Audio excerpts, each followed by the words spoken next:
All right. Well, hey, thank you all for joining us today. And Jamleth, thank you very much for the invite. My name is Andrew Golden. I am the lead technical recruiter here at Trellix. Before we get into who Trellix is and what we're all about, tell you a little bit about me. I've been recruiting since 1998, so I think it's fair to say I've might have read a million resumes. And in the last, since LinkedIn has become more popular, I've probably read I don't know, 10 million LinkedIn profiles. And I'm here today to hopefully help out all of you with what is rarely a very fun thing to do, which is to write your resume and then to make sure that you have a LinkedIn profile that is, let's say, helpful in this world that we live in. So, talking about goals, what I'd love to see is I'd love to see us discuss not only the overall of resume writing, but I'd like to field your questions because I feel like resume writing seems like the easiest and hardest thing to do for a job. And the more I can break down some of the mysteries and whatnot, the better we can help you out. We'll go through a little bit about who we are, what we do. We'll get into LinkedIn, and if we have time, we'll talk a little bit about both our internship program and our emerging leaders program that we run every year. All right, so let's start with who we are here at Trellix. We are a global cybersecurity firm. We are in many different countries around the world. We have 53,000 customers. Our work, though obviously very widespread, you probably haven't heard of us because we are specifically B2B. Here in the United States, we work with organizations along the lines of GM, Boeing, AWS, and Amazon.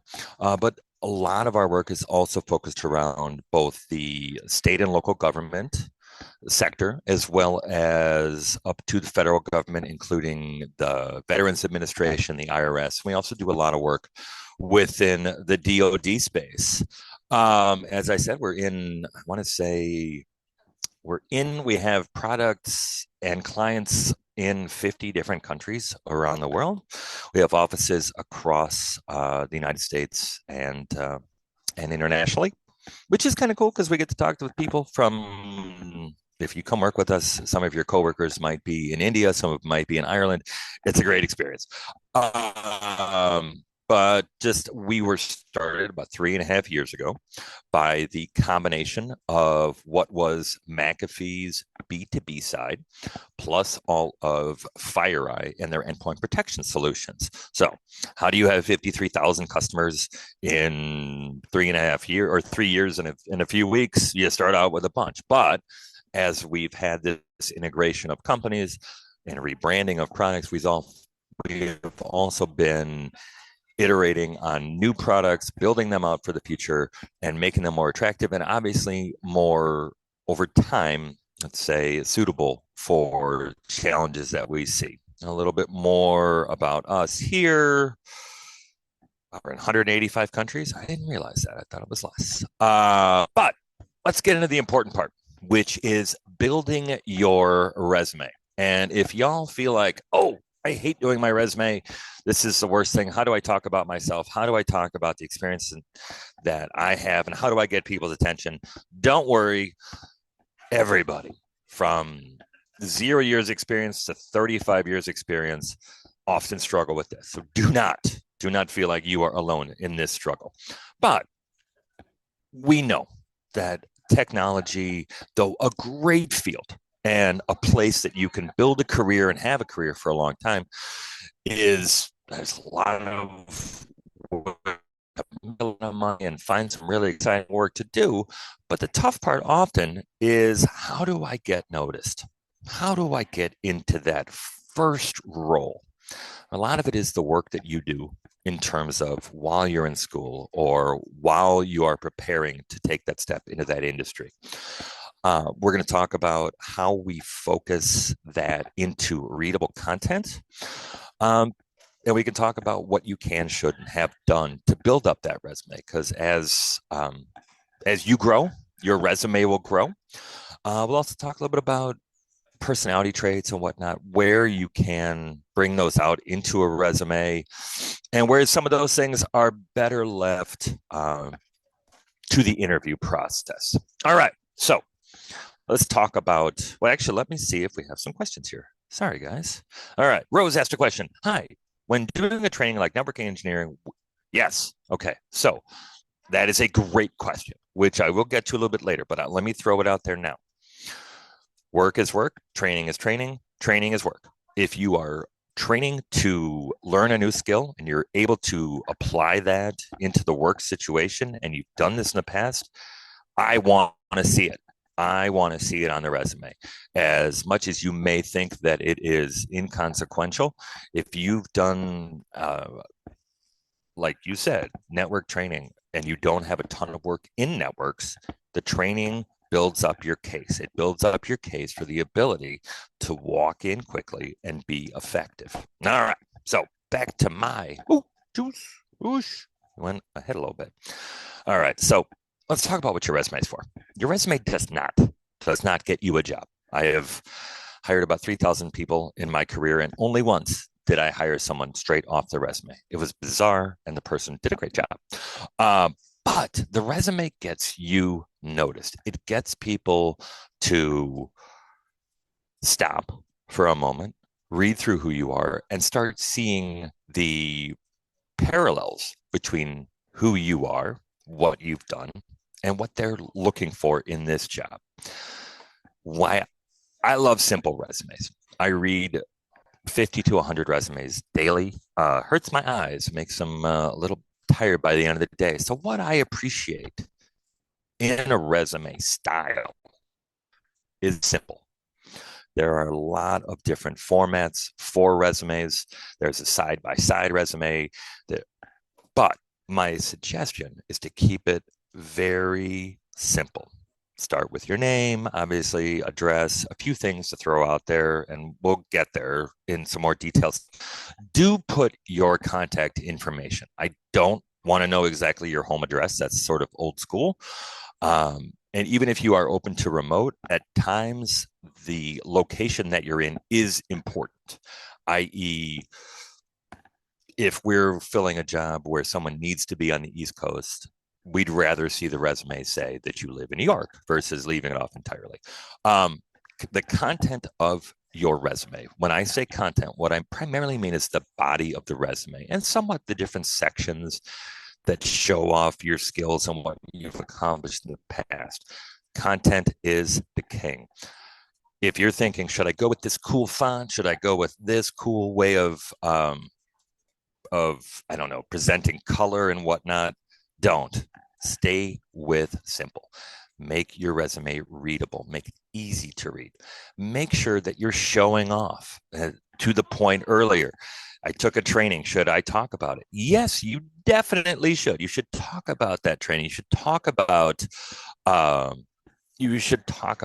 anything that you've done that builds your case towards this job. And if you start looking at your background and say, I haven't done a ton, yes, you probably have, because work is work. I would rather see a resume that has both your studies as well as the fact that you were a lifeguard or you worked in retail, because that still tells me that you know how to get to work every day.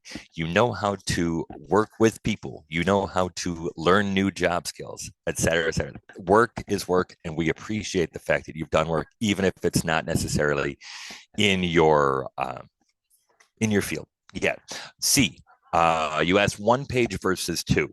I recommend earlier in your career, you should be able to put it into 1 page. My recommendation is until you have about 5 years of experience within the realm that you're applying to, you should probably be able to keep it to 1 page.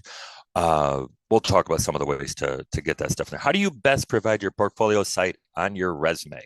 From Lauren, I've built my own portfolio site. Should I put the notables and then say reference? Yeah, I think that in your case, yes.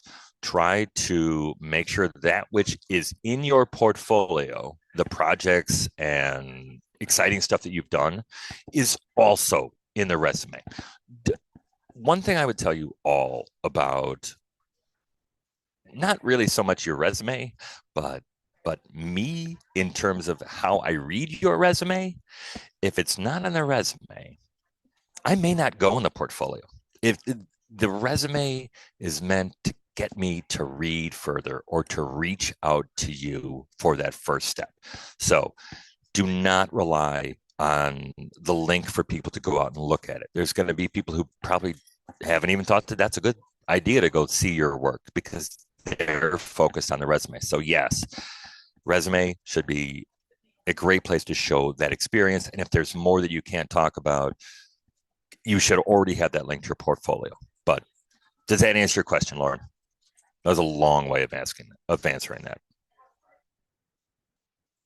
I'll take that as a yes. All right. Let's move on. Okay. So, jumping ahead.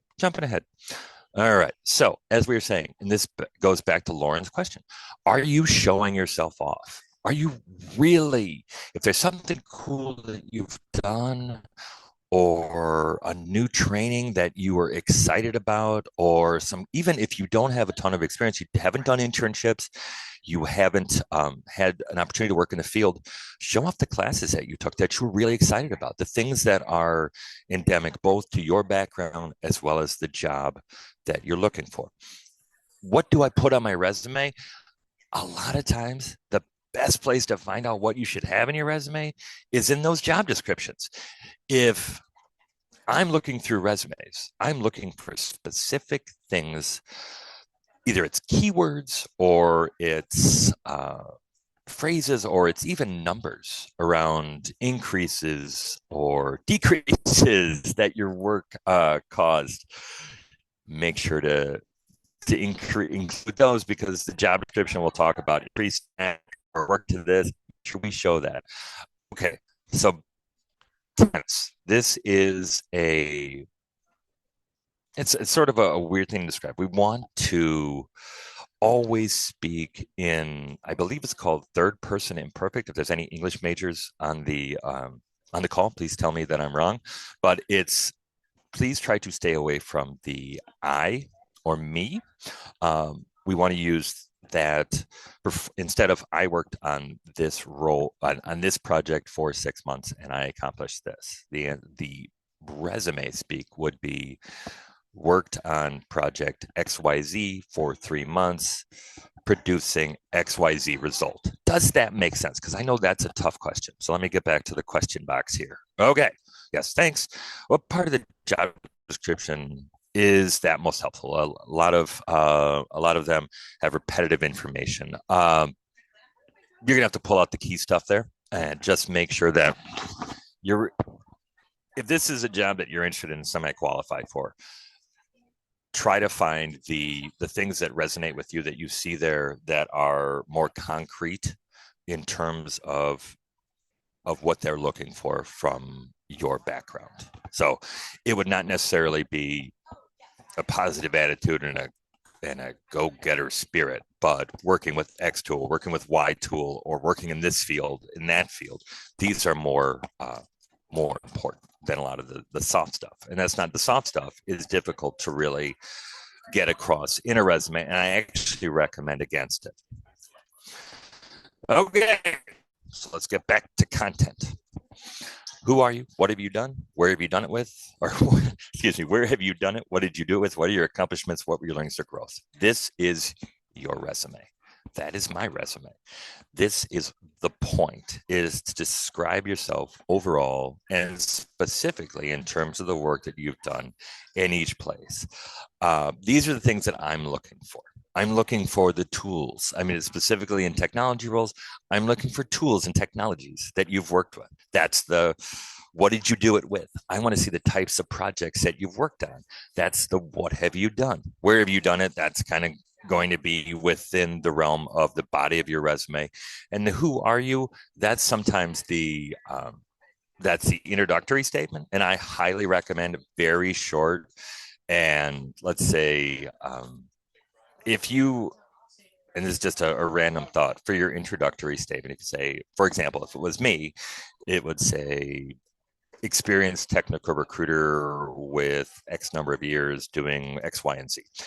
The only thing negative about that is if you have a section that says something specific, for example, you want to be a data engineer, right? So you put on your resume, interested in moving into the data engineering field. There are going to be other jobs that might interest you. Data analysis, for example, data science may be of interest to you. Please do not send your resume that says you want to be a data engineer. So keeping that really focused, it can sometimes limit your ability to send that to anywhere. Not saying that you should send your resume willy-nilly, but please keep it both, let's say, not general in your focus, but not too specific that you can step over yourself. And sometimes hurt yourself because I'm reading a resume for X job and they're applying for something else. Okay, how brief or short should an introductory statement be? That's a great question. Let's talk about content and I'll get to this. If I don't, I should. Think about how people read and process information in 2025. We get our news from headlines, memes, GIFs, etc.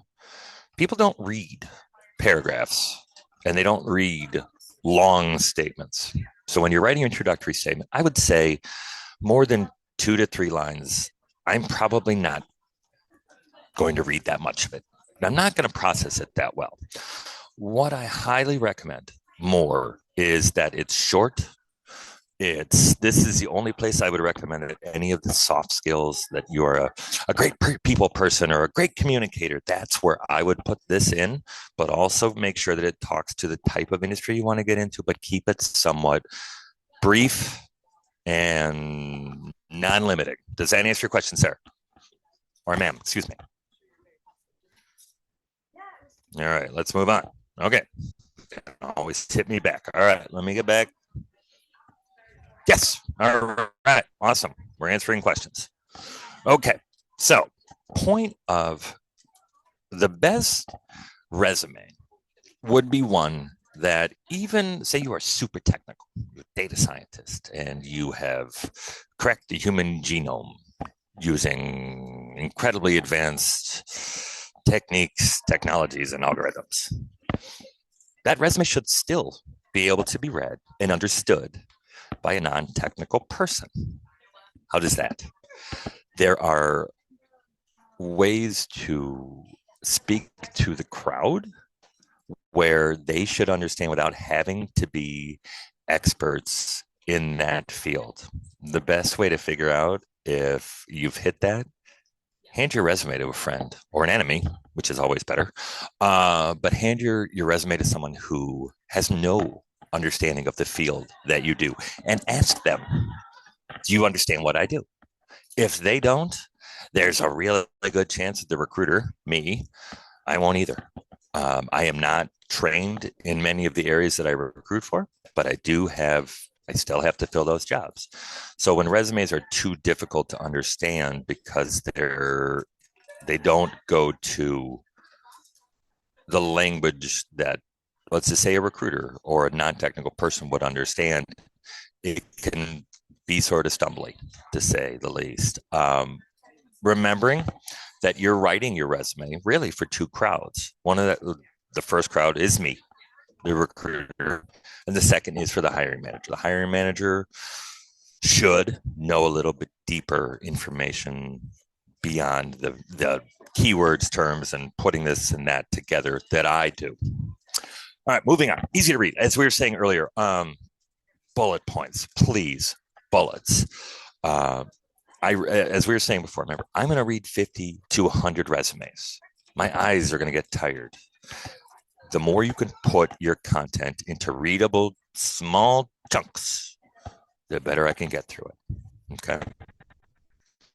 And like I was saying, get to the point, not too much preamble. What I mean there is short and effective statements. Proofread, proofread, proofread, proofread, proofread, proofread, proofread. Do not rely on spell checkers because they don't always do grammar that well. And make sure that you have someone else read your resume. Again, back to the earlier point. Can anyone tell what you want to do? And this person is going to do a better job of proofreading your resume than you will, because you've been perseverating over each and every line for hours and hours, and you know what you want to say. So sometimes our eyes will move through the statement without seeing the mistakes. All right, I saw that we had do we have another question? No questions? All right, we got a bunch. Okay. Right. When listing your work experience, is it necessary to list your job task explaining your role? This is a portion that makes my resume wordy. Okay. So you can't talk about absolutely everything that you do. For example, if I talked about absolutely everything that I do in a day as a recruiter, it would seem like a ridiculous list of a million, let's say, non-consequential things that all come together for one main task. Again, the job description can be your guide. And that's where so many people look at a job description and say, I'm perfect for that, is because they can read it and see what is important to that job, which should be a guide for you, what's important to put in your resume. And that's, yeah, I understand how that becomes wordy, but you got to struggle with it. Okay, see, how many bullet points per job entry? Some of that has to do with how long you were there. And one thing I will get to is what's called what I call a reverse or upside down triangle, which means that what you've done most recently should own more of the content space than, let's say, what you did 70 years ago, which is no longer super relevant. And we'll get to a little bit more. All right. So order of content does matter. As I was saying, the things that you've done most recently or that are most relevant to this role, you need to find ways to make sure that they hit the top of the resume. Someone was asking about 1 to 2 to 3 page resumes. And one of the reasons I definitely recommend that people try to stay with as short a resume as possible is longer resumes. People have a tendency to front load lots of terms and technologies and things that they've touched or that they've seen, and that's difficult to put to the job, connect to the job without seeing the work that you do. So the more you can get to the body that talks about, I did this training, or I took this class, or I worked in this role, or I did this internship, things that actually show what you were doing, that's the best place. Also, raise your language. And when I mean raise your language, what I mean is how I talk to you now is probably a bit different than how I talk to my friends. How you speak in your resume should have that higher business speak, that greater impact per comment. Now, we don't want to be ridiculous about it. If you were the janitor, don't say that you were in facilities engineering and garbage disposal. Some of those things are a little silly. Okay, so there should be some more questions because I'm going to stop talking for a second and read these. All right, for job descriptions, do we provide short sentences describing what we do in bullet points? Those bullet points should be sentence structured. Yes. All right, so question is, if the technical background is more than 5 years, but cybersecurity is specific for 1 year, will I include the prior technical experience? Yes, because experience is experience. Work is work. I like seeing work, even if it's not entirely within one specific area. I mean, there's a lot of times where the years of experience isn't as important as the depth of what you've done. And for example, if you've been in technology for 5 years, but you've only gotten into cybersecurity the last year, I'm sure that the things that you did in the 5 years prior are still somewhat impactful. Now, it's up to you to understand and figure out what is impactful. For example, if you've gotten into cybersecurity in the last year, that's awesome. But before, what you did was, say, mainframe, COBOL, CICS programming, that may not be as impactful. We may want to shorten that even further. But if, say, you were doing network engineering prior to cybersecurity is about protecting networks. I want to see that that network experience because it makes you a more complete candidate. All right, so Mary, switching industries. I have an IT degree. Most of my work is in social services. Hey, I have a psychology degree. I moved up to the ladder in social services field. Okay, I feel this. I'm working a career change. Okay, so title. So the problem with, and this is a difficult question, having success in one field and then moving to another, a lot of times what folks will be worried about is that you will believe that being new in X, Y, and Z, you can then walk into the same kind of role as you did in the past. I don't know if that's what you're looking for, but I can tell you that if you worked in social services, it's a different world than working in corporate IT or in a SaaS-based sales organization that does technology such as ours. So I would definitely recommend that we try to focus as much of the resume as you can in your new IT world, and then we still want to, let's say, fulfill the question of who you are. We don't want to lie about that because it'll come out. It looks weird, even if you're not lying and basically trying to minimize that. And by leaving it out, still have it there, but let's not break it out into a 5-page format, because that work that you did in social services not going to make as much of an impact. And I do think that title could scare some folks off. So try to minimize as possible. FYI, you're back. I'm sorry, guys. I'm doing the best I can. I am in a break room at a university and I'm working on my Wi-Fi. So I apologize in advance. All right. So digging things up for content, which I know is often a problem for folks, is where do I find the stuff to put into my resume? As I was saying before, it's past job experiences, obviously. It's internships. If we're really kind of desperate, it can be classes that you did that you were really excited about, that you did well, and that are endemic to this job. Like I was saying, your schooling, your certification.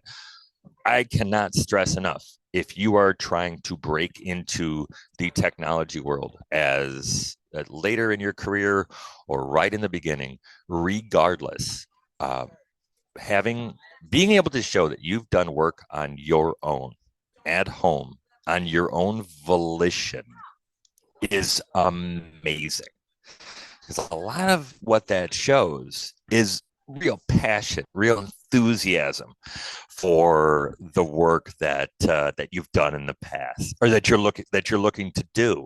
If you jump in and you code, I don't know, I'm just gonna throw out a term, a chatbot on your own, in addition to doing your schooling and your certifications, or sometimes in lieu of those certifications, sometimes in lieu of being able to complete a full bachelor's or master's degree. The more you can show work, especially self-generated work, early in your career, the better. And to the point earlier about where someone's coming out of social services, I still want to see that you've worked.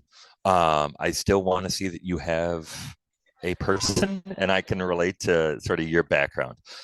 Okay, last line. If it's on your resume, it's going to be in the interview. What I mean by that is sometimes folks, and I mentioned it earlier, they will dump every technology they've ever heard, ever, into the, and yes, resume writing is a skill. And it's not an art. I mean, excuse me, it's not a science. It is an art, because it's one of those things that there is no one fits all. There's just many different ways to do it well. But back to my point, if it's in your resume, it will be, you have to figure it will be in the interview. And why I caution against dumping every technology you've ever touched. If it was 3, 5 years ago and you were, say you were even awesome at it, but it's the kind of thing that you don't do on a consistent basis. And someone's going to look at your resume and go, oh, I'm just going to throw an old technology. Oh, they know COBOL. We could totally use that maybe one day down the road. And that's on your resume. You get hit with a simple question and you say, oh, I don't really, I haven't done that in a long time. I'm not really familiar anymore. What that can do is sort of, let's say, denigrate the other things that you've said, because then we have to look at your resume with skepticism. I want y'all to be able to walk into an interview and talk about everything on your resume, because if you think about it, the only thing I know about you before that conversation is your resume or LinkedIn profile. So be ready. All right, lead with your most important. Said before, don't get crazy creative unless you are in a creative field. If you are looking to be a graphic designer, or a front end developer where graphics and presentation UI work is important, that's probably a good place to show it off. If you're not, don't. I want your resume to be easily read. I want it to be short, choppy statements that are impactful, but I want people to be able to read it quickly. Like we talked about early impact, make sure the things that you've done that are similar are very close to the top of the resume. We talked about length. I would recommend less than 5 years experience in the field you're applying for. Try to keep it to one page. As you get as you grow in your career, you'll be able to do two things. One is take off some of the stuff that was early in your career. Talking about, for example, being a lifeguard. If you've got 7 years experience in your field, we no longer need to hear that you did a summer job. And talking about the upside down triangle again, because this is very important. And it is something I wish that I could tell more folks is that what you did 12 years ago is much less important than what you did 6 months ago. What you did 2 years ago is a lot more important than what you did 20 years ago. And what you did last week is a lot more important than what you did 3 years ago. So if you think of it that way, make sure that the stuff that is most recent, that is most fresh in your mind, that you have the most current expertise within, make sure that takes up that larger space. If your current job even was a shorter role, or your recent schooling was shorter, or was, excuse me, how to say it about schooling? Schooling, put it on. But sorry guys, I'm burning out on talking. Make sure that your work that is done more recently owns more of the space of your resume, a higher percentage. A lot of folks, as they grow in their career, to the question earlier, how many bullet points should you have per job? That depends on how impactful that job is in your career. That depends on how long you've been there, etc. If you were at a company for 12 years and it was 6 years ago, I'd probably see a couple more, maybe a few more bullet points than if it was 3 years or 2 years of work 12 years ago, if that makes sense. Do we have any questions around that part? I don't feel like I described it perfectly. All right, I got nothing. Okay, but let's go back a step, because I'm going to move over to LinkedIn. And I feel like there's probably some more resume questions. Why am I doing this session? What is the mission? To help you, see? I hope it helps, bud. I absolutely hope it helps. All right, moving on. Let's get to LinkedIn. All right, so LinkedIn is the #1 business networking tool in the market right now. The way I look at LinkedIn is it is my electronic resume. It is the description of my career. It is where you can come and see not just what's in my resume, not just what's in my background, but also the other things that I find that I like to present about myself. I mean, some of the videos that I've done around resume writing or around interviewing, I like to keep those on my LinkedIn page because that shows a little bit more about me. But back to the hows and whys of LinkedIn. The reason that we want to have a great LinkedIn page is that people like myself, recruiters in this field or other fields, we search LinkedIn. Not all of jobs are let's say, gotten by networking. More jobs are found by networking than you would believe, than versus just sending a resume and moving on. I want you to have this great LinkedIn page that has even more than your resume. So if I see your application, I might go look at your LinkedIn page, see what else I see.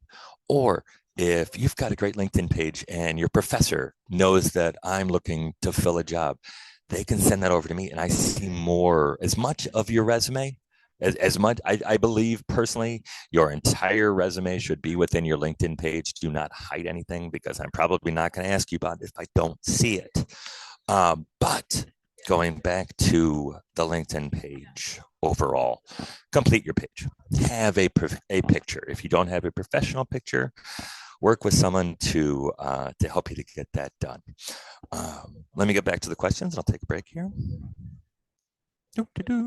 Sorry, guys. All right, they went away. All right, so let's talk about keywords.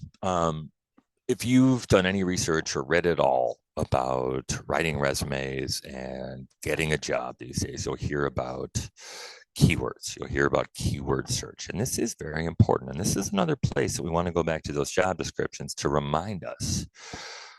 Because the way search works on LinkedIn is I will put in a Boolean search string. If some of you are SQL coders, you'll know a little bit about it. Meaning that I will look for example, if it was a software engineering role, I would look for the language we're using, say Java, and another related tool that I'm using.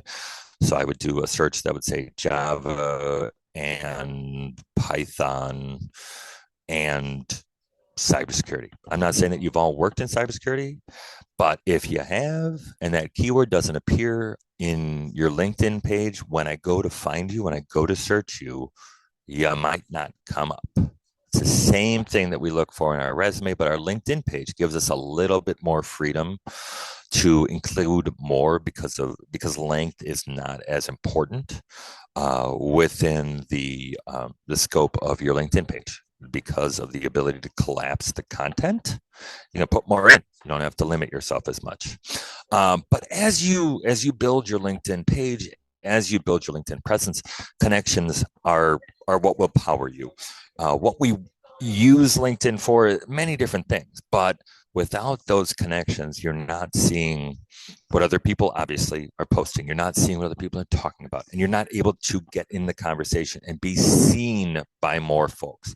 I'm not saying that everybody wants to be a LinkedIn superstar and or influencer, but with 8 connections, you're depending on someone finding you directly in search. Okay. The more you have connections, the more you can reach out to folks and say, for example, I see your company is looking to hire an XYZ. Is there any chance I could send my resume to you for a discussion, or could you move it on to the next person? If you are not, let's say, if you're not conscientious of making those connections throughout your career, it's going to be tougher to make and utilize those connections when you need those connections. I will tell you that, especially as your career goes on further and further, you'll have a better and better chance of getting your job through networking versus applying to a job. This is where your connections come in.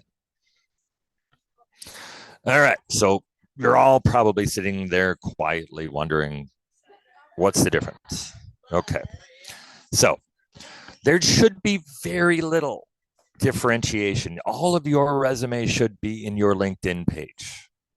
But I was talking about earlier, you can add a ton to your LinkedIn page that you could not put in your resume. Things that you're excited about.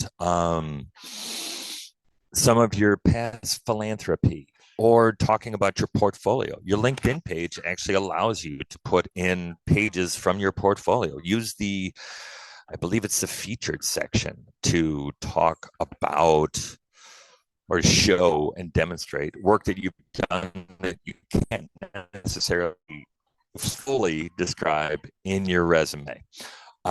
Any questions there? I know we haven't gotten any questions since we hit the LinkedIn portion. Wait, let me see. Okay, you have no network. All right, see. Well, if y'all don't have a network now, best way to build it, start building it. Send me a LinkedIn connection. I have 29,000 connections. I've been doing this for 25 years. You know me. You can definitely send me a LinkedIn request. Say, hi, my name's C. Johnson. I was asking a bunch of questions at your webinar. I'd love to be connected. I will accept your connection. And most people will accept your connections. You just need to find people that you've worked with, people that work at companies you'd like to work at. There's nothing wrong with sending a unsolicited connection request. Hey, I saw great things about your company and I'd love to be connected for the future. Or say you find the hiring manager for a job that you're interested in. There's no reason you don't send them a connection request saying, hey, I just saw this job that I think I'd be a great match for. Can we find a time to chat? That's a connection. Even if that person just connects with you but doesn't have that conversation, it's another connection. And these connections can and should be leveraged down the road. All right. A few more thoughts. use use LinkedIn to tell you about jobs, but still search for jobs. Yes, there's going to be a place to just jobs, but I also recommend that if you have companies that you're excited about or that you're interested in, you're not always going to see those jobs pop up.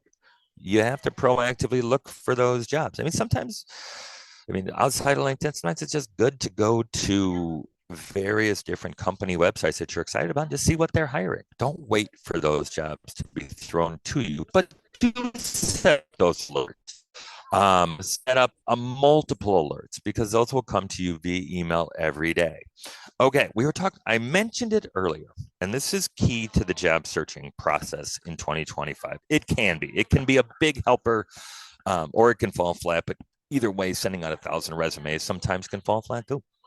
So you can search on LinkedIn for people that work for a specific company.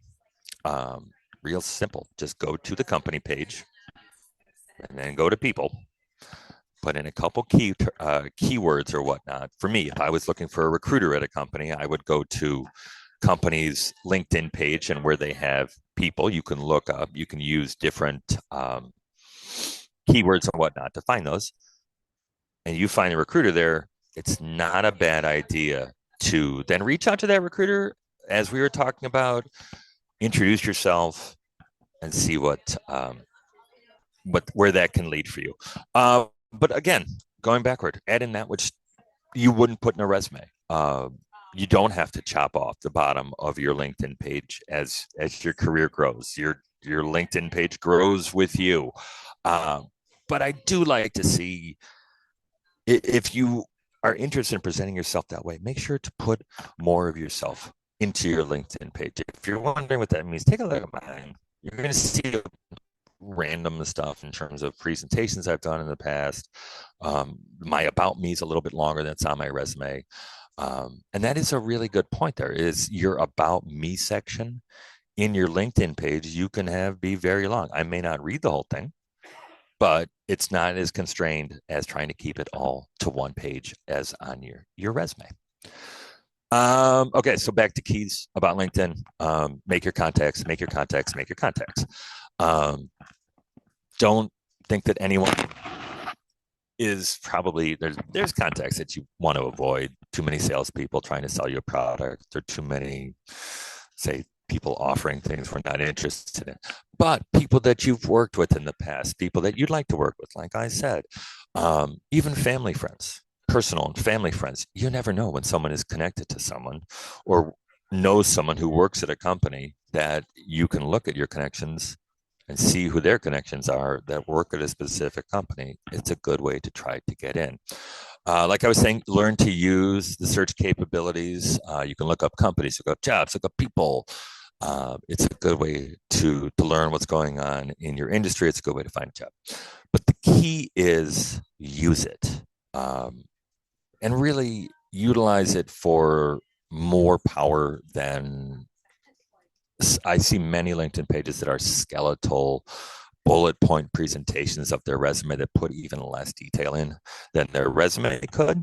Make sure to really fill that page and use it. That doesn't mean you have to be a serial LinkedIn poster. You don't have to feel like you need to post constantly.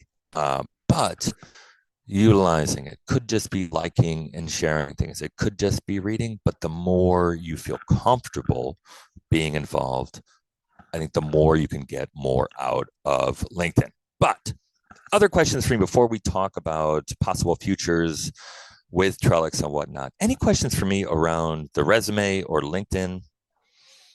All right, let's see my questions. Okay, how do I connect with professionals in a genuine way without making it seem like I'm just looking for a job? Um, well, let me write you some.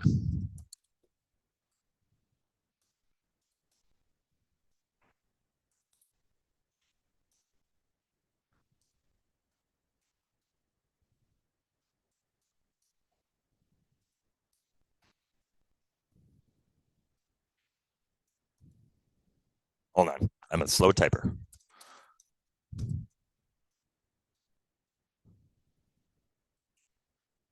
To connect for future possibilities.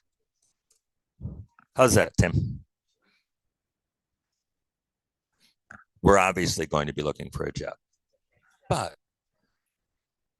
I will tell you the worst connection requests are, hi, my name's Tim.